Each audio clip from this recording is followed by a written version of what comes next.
tuning in. I hope John Garanti is not the team. Probably we could now invite Peter Mutua to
Good morning, ladies and gentlemen. I am Peter Mutua. I am from Kenya, and I did my master's at JKY, and this was a part of my master's project that I did. I was investigating the factors that is going to start up of second-hand tire business ventures in Nakuru. You may wonder why you want to investigate second-hand tire business. I found it very interesting. When I worked in Nakuru as a tire salesman for new tires, and every little town I went had a place where people bought and sold second-hand tires. And it was very interesting because my curiosity came from the fact that the people who buy and sell second-hand tires come from one community in my community.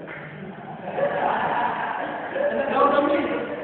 Now, when I presented that as a master's project, and I'm going to investigate the domination of the second-hand tire business by the Kamba people, the lecturers asked me to justify that allegation because I had no proof that such a thing actually existed, and I was told to readjust my life to investigate those factors that lead to the startup of this venture.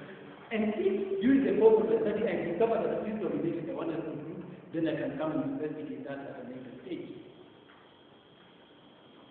Second-hand tires account for 10% of the number of new tires sold in the USA. And this is important because if a country that has a GDP, an income per capita of $14,575, still buys second-hand tires, you can imagine what it is for a country that has $750 as our income per capita.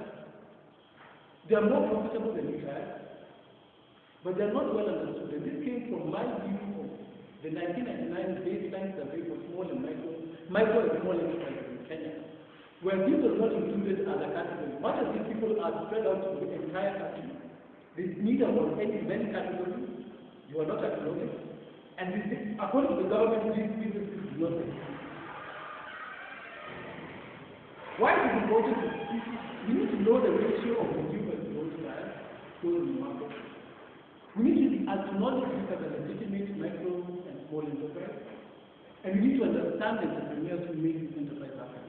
So the theoretical framework of liability was presented and used for the entrepreneur as an innovator, and McLean as an entrepreneur as someone who is driven by the need to achieve and the need to succeed and produce autonomy.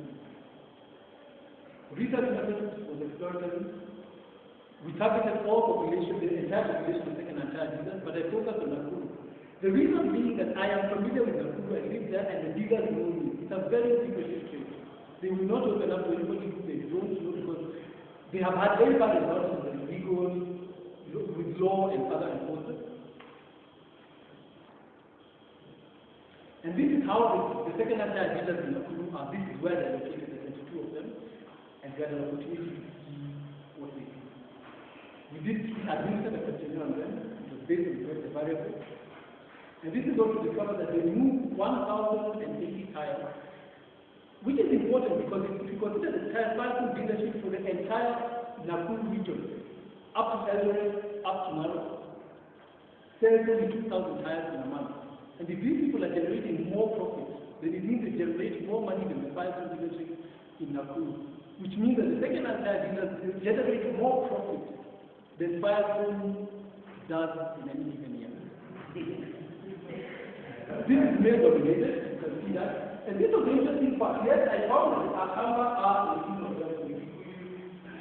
I did not find any other ethnic community there. I chose Nakuru because again Nakuru is also cosmopolitan. Nakuru is not dominated per se by any one community.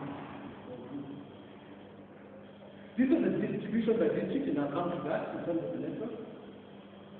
And this is what I found the influence of networks is. Number one, they are critical if a good place for that business, whether you want to become a community or not.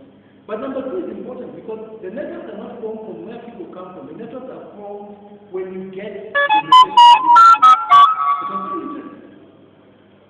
they allow the entrepreneur access to stock that he does not own as well as market.